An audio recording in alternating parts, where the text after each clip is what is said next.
उत्तर प्रदेश के इटावा में कथावाचकों के साथ हुई बदसलूकी की घटना ने जो सियासी तूफान खड़ा किया, उसकी गूंज लखनऊ तक सुनाई दे रही। समाजवादी पार्टी के राष्ट्रीय अध्यक्ष अखिलेश यादव इस मामले को लेकर बीजेपी पर लगातार हमलावर है।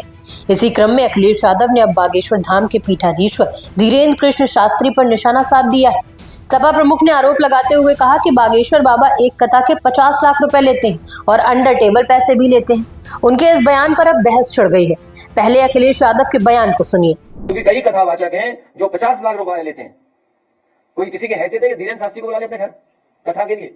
कोई अंडर टेबल लेगा वो बाबा पैसे? आप पता करवा लीजिए, अंडर टेबल नहीं लेते वो धीरेन्द्र शास्त्री क्या कथावाचक पता कितनी कीमत होगी उनकी, फ्री तो नहीं। अब अखिलेश यादव के इस बयान के बाद धार्मिक और राजनीतिक दोनों ही हलकों में बहस छिड़ गई। एक तरफ अखिलेश के इस बयान पर जहां भाजपा पलटवार कर रही है, तो वहीं संत समाज में आक्रोश देखने को मिल रहा है। अखिलेश ने बागेश्वर बाबा पर जो आरोप लगाए, उस पर भाजपा प्रवक्ता राकेश त्रिपाठी ने कहा कि धीरेन्द्र कृष्ण शास्त्री सिर्फ बहाना है, उनका मकसद सनातन की भावनाओं को ठेस पहुंचाना है। धीरेन्द्र कृष्ण शास्त्री तो बहाना है, मकसद सनातन की भावनाओं को ठेस पहुंचाना है, मजहबी तुष्टीकरण के भरोसे गोलबंद कराना है।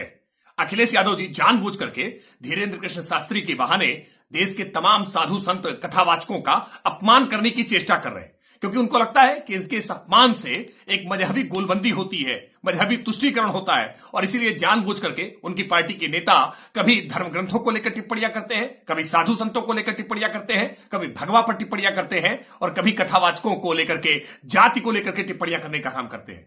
अखिलेश यादव जी, आपकी ये कोशिश समाज को बांटने वाली है, विभाजनकारी है।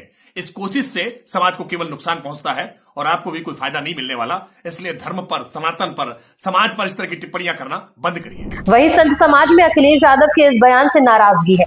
अयोध्या के हनुमानगढ़ी मंदिर के महंत राजू दास ने उन पर हमला बोलते हुए कहा कि अखिलेश यादव शुद्ध रूप से फ्रस्ट्रेट हो चुके हैं और हिंदुओं के एक होने का उन्हें डर सता रहा है। समाजवादी पार्टी के मुखिया पूर्व मुख्यमंत्री अखिलेश यादव जी शुद्ध रूप से फ्रस्ट्रेट हो गए हैं। जिस प्रकार से अभी तत्काल में इटावा को घटना को लेकर हिंदुओं को लड़ाने का उन्होंने कार्य किया है, घृणित कार्य। अपने तो यादव और पंडित को लड़ाकर यादवों को उकसाकर और दंगा कराने का प्रयास उन्होंने किया, और खुद एक पंडित जी के घर जाकर और भंडारा छक रहे थे। दूसरी बात, उन्होंने कहा बागेश्वर सरकार के ऊपर उन्होंने टिप्पणी किया कि सबसे ज्यादा अंडर टेबल और वो दक्षिणा लेते उनको कौन बुला सकता है। बागेश्वर सरकार टारगेट उन्होंने किया है उनको, इसलिए बागेश्वर सरकार को उन्होंने टारगेट किया क्योंकि बागेश्वर सरकार हिंदुत्व पे कार्य करते हैं, सनातन पे कार्य करते हैं। उन्होंने छुआछूत, ऊंच नीच, सारे भेदभाव को खत्म करके हिंदुओं को एक होने के लिए लगातार प्रयासरत है और प्रयास करते हैं। ये दिक्कत है अखिलेश यादव जी को। धार्मिक और राजनीतिक बयानबाजियों के बीच कयास लगाए जा रहे हैं कि अखिलेश यादव ने धीरेन्द्र शास्त्री पर आरोप की झड़ी इसलिए लगा दी क्योंकि बागेश्वर बाबा ने इटावा कथावाचक कांड में प्रतिक्रिया देते हुए अखिलेश यादव को संदेश दिया कि वे इटावा मामले में जातिवाद की रोटियां न सेके। वेदव्यास, महर्षि वाल्मीकि, मीरा, सूरदास, रैदास, कबीरदास सबने भगवान की चर्चा गाई। इनकी ना जात पूछी गई, ना इनका पता पूछा गया। इनकी वाणी ही इनकी पहचान, भगवान का नाम ही उसकी पहचान है। कौवा कर्कश बोलता है, लेकिन रामचरितमानस में कालभूषुंडी जी महाराज की महिमा है। इसलिए जाति ना पूछो साधु की, पूछ लीजिए ज्ञान, मोल करो ना तलवार का, ना तो पड़ी रहे दो मया।